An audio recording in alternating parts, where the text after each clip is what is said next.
Assalamualaikum warahmatullahi wabarakatuh. Jadi di sini kami dari kelompok 8 akan mempresentasikan tentang cash and receivable. Sebelum itu, perkenalkan anggota kelompok kami. Yang pertama ada Iqda Maulida dengan NPM akhir 044. Lalu ada Amanda Dwi Julianti dengan NPM akhir 049. Lalu ada saya Weni Pertiwi dengan NPM akhir 050. Lalu ada Nabila Ainur Rahma dengan NPM 069.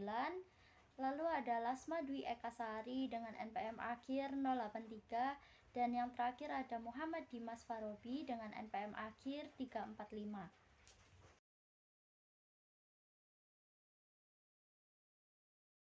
Jadi di sini saya akan menjelaskan tentang reporting kas atau pelaporan uang tunai. Nah, pada pelaporan pasti ada kendala.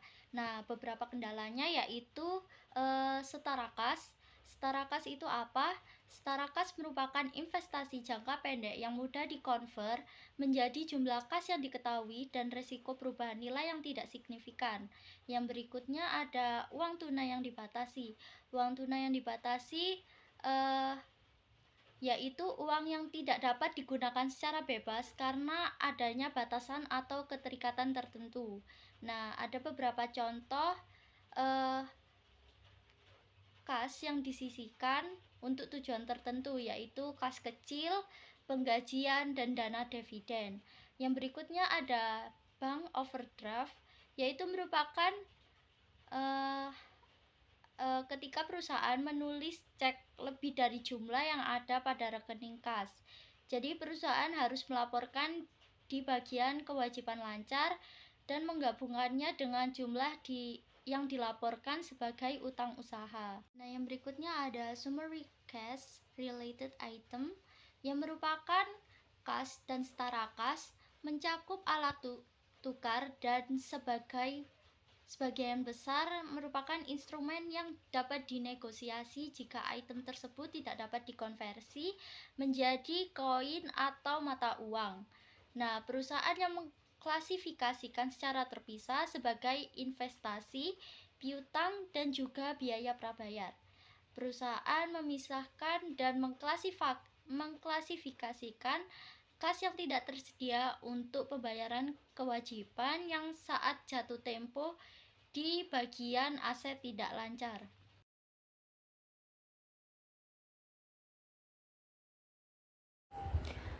Pengakuan piutang usaha.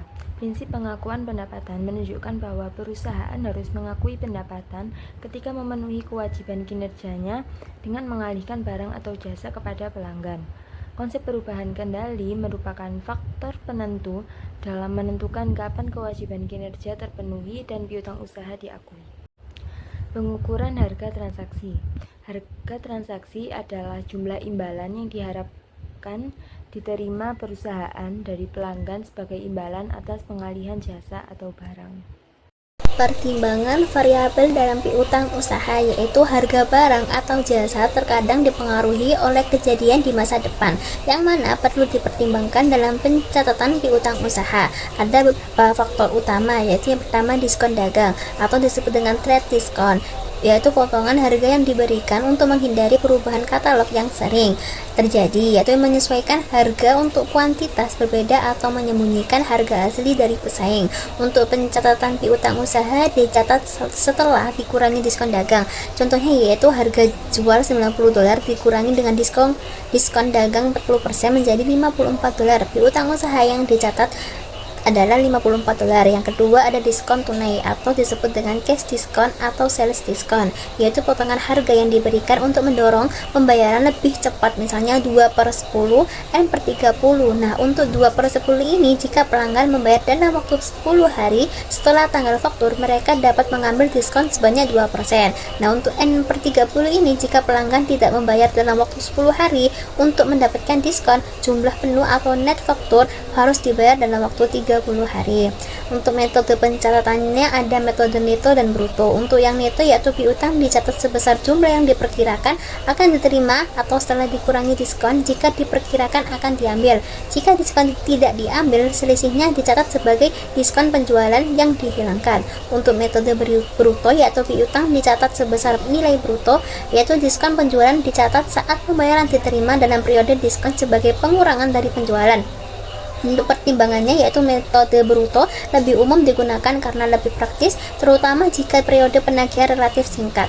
Yang ketiga, terdapat pengembalian dan potongan penjualan atau disebut dengan sales return and allowance, yaitu potongan harga atau penerimaan kembali barang karena ketidakpuasan pelanggan, yaitu pencatatannya yaitu piutang usaha dan pendapatan dicatat sebesar jumlah yang diharapkan akan diterima yang mana termasuk estimasi retur penjualan, akun tanggung jawab pengembalian yang digunakan untuk mencatat estimasi jumlah barang yang akan dikembalikan. Untuk manfaat akun tanggung jawab pengembalian ini yaitu membantu manajemen mengidentifikasi potensi masalah terkait kualitas barang, efisiensi pemenuhan pesanan atau kesalahan pengiriman. Yang keempat, terdapat nilai waktu uang atau time value of money, yaitu piutang idealnya diukur berdasarkan nilai sekarang atau nilai diskonto dari kas yang akan diterima di masa depan. Untuk pertimbangannya yaitu untuk piutang jangka pendek dalam ketentuan perdagangan normal dan tidak melebihi sekitar 1 tahun, diskonto biasanya diabaikan karena tidak material. Nah, untuk piutang yang lebih panjang, diskonto harus dipertimbangkan.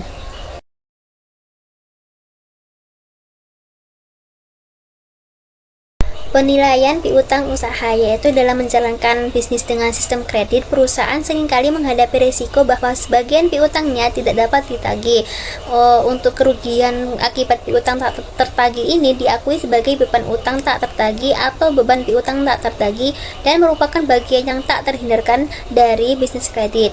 Untuk metode akuntansi piutang tak tertagih ini terbagi menjadi 2 metode, yaitu yang pertama metode penghapusan langsung atau direct write-off method, yang kedua metode penyisian allowance method. Saya akan membahas tentang metode yang pertama yaitu metode penghapusan langsung. Metode penghapusan langsung ini adalah metode yang paling sederhana ketika perusahaan menentukan bahwa suatu akun secara spesifik tidak dapat ditagih atau kerugian tersebut langsung dibebankan ke beban piutang tak tertagih. Contohnya dapat dilihat pada slide tersebut, yaitu misalkan pada tanggal 10 Desember 2022 Crush Ltd memutuskan untuk menghapus saldo piutang dari Yusado sebesar $8.000 karena dianggap tidak dapat ditagih. Sebenarnya yaitu pada tanggal 10 Desember 2022 akun di sisi debitnya beban piutang tak tertagih sebesar 8 juta. Untuk di sisi kreditnya piutang usaha Yusado sebesar 8 juta untuk pencatatan penghapusan akun Yusado. Nah, implikasinya dengan metode ini beban piutang tak tertagih hanya mencerminkan kerugian aktual yang terjadi dari piutang yang benar-benar tidak dapat ditagih. Piutang usaha dilaporkan dalam laporan posisi keuangan pada nilai brutonya atau sebelum dikurangi potensi piutang tak tertagih. Untuk keunggulan metode penghapusan langsung ini yaitu yang pertama sederhana dan mudah diterapkan. Prosesnya sangat mudah dipahami dan diimplementasikan. Yang kedua, mencatat fakta bukan estimasi. Metode ini hanya mencatat kerugian ketika benar-benar terjadi tanpa melibatkan estimasi di awal. Yang ketiga, sering digunakan untuk keperluan pajak. Nah, dalam beberapa yurisdiksi, metode ini diperbolehkan untuk tujuan pelaporan pajak. Di penjelasan keunggulan metode penghapusan langsung juga terdapat kekurangan metode penghapusan langsung, yaitu yang pertama tidak memenuhi prinsip matching, yaitu metode ini tidak secara akurat mempertemukan match beban piutang tak tertagih dengan pendapatan yang dihasilkannya. Beban diakui pada periode ketika piutang dihapuskan, bukan pada periode penjualan terjadi. Yang kedua, tidak menghasilkan nilai piutang yang realistis, yaitu laporan posisi keuangan atau neraca tidak menjanjikan nilai piutang usaha yang dapat direalisasikan secara realistis karena tidak memperhitungkan potensi piutang tak tertagih di masa depan. Yang ketiga, secara teoritis kurang memadai. Metode ini dianggap kurang sesuai dengan prinsip akuntansi yang berlaku umum atau GAAP. Nah, dari penjelasan tersebut dapat disimpulkan yaitu metode penghapusan langsung hanya dianggap tepat jika jumlah piutang tak tertagih relatif kecil atau tidak material. Jika jumlahnya signifikan, metode penyisihan lebih disarankan karena memberikan gambaran yang lebih akurat tentang nilai piutang usaha dan memenuhi prinsip akuntansi yang lebih baik. Halo, di sini saya akan menjelaskan tentang allowance method and accounting. Jadi, metode allowance dalam akuntansi adalah metode pencadangan untuk mengantisipasi piutang tak tertagih dengan membentuk akun cadangan kerugian piutang atau yang biasa kita sebut sebagai allowance for doubtful account. Nah, cara kerjanya itu ada 3. Yang pertama yaitu estimasi kerugian piutang, yang kedua pencatatan cadangan kerugian piutang, dan yang ketiga ketika piutang tidak tertagih. Nah, contohnya yaitu yang pertama mencatat estimasi kerugian piutang. Beban kerugian piutang itu berada di debit dan cadangan kerugian piutang ada di kredit. Terus contoh yang kedua yaitu ketika piutang dinyatakan tidak tertagih. Nah, cadangan kerugian piutang itu ada di debit dan piutang usaha ada di kredit. Keuntungan dari allowance method ini yaitu yang pertama, laporan keuangan lebih akurat karena mencerminkan piutang yang dapat ditagih secara realistis. Yang kedua yaitu mematuhi prinsip matching konsep dalam akuntansi. Dan yang ketiga, mencegah fluktuasi laba akibat penghapusan piutang secara tiba-tiba. Dan yang terakhir yaitu membantu perusahaan dalam pengelolaan risiko kredit pelanggan.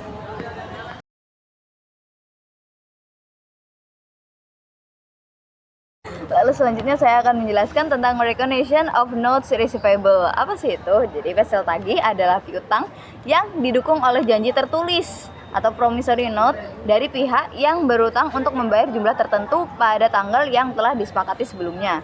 Nah, wesel tagih diakui dalam pembukuan perusahaan ketika perusahaan menerima wesel sebagai bentuk pembayaran atau sebagai penyajian peminjaman. Nah, jurnalnya yaitu ada 3.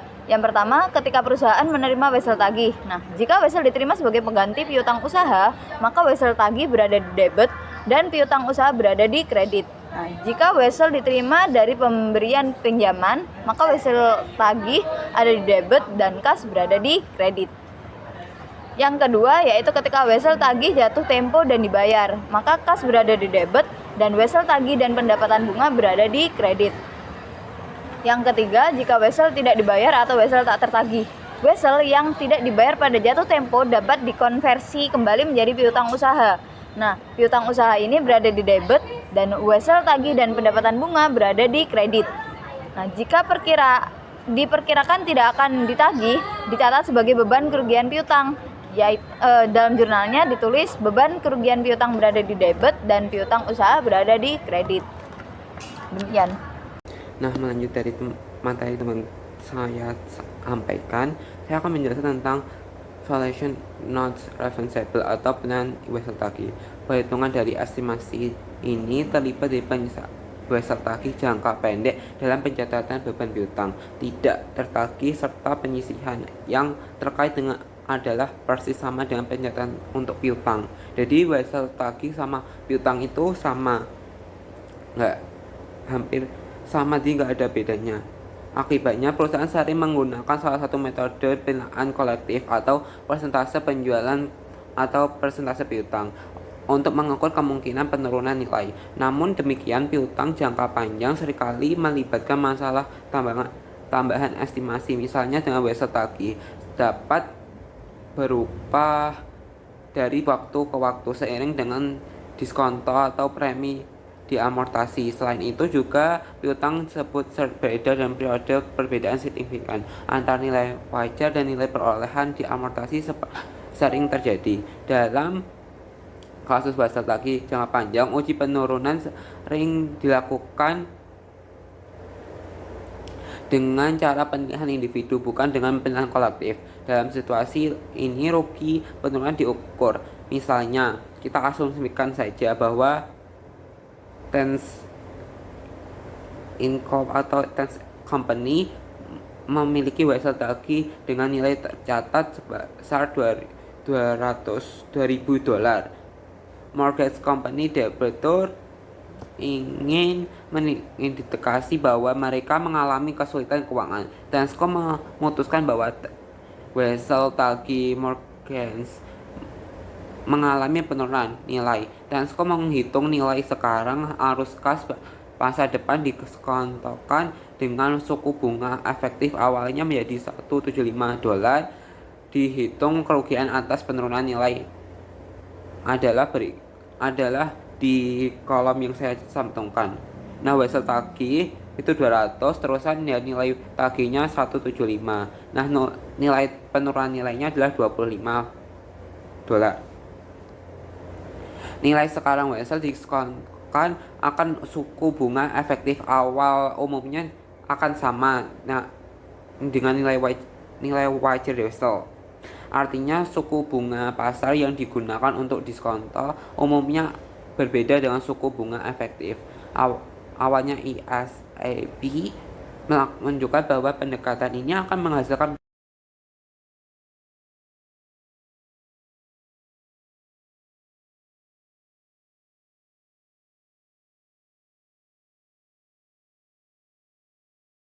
Nah, selanjutnya adalah direction of referenceable atau penghentian pengakuan piutang. Tapi ini biasanya nggak mungkin terjadi karena perusahaan akan bisa berkurang sahamnya. Nah, pada titik ini, piutang tidak lagi dimasukkan dalam sebagai aset perusahaan. Point universal atau NLD yaitu menghentikan pengakuan referensial as pertama menjadi piutang tidak lagi memiliki nilai, yaitu hak kontraktual as piutang tidak lagi.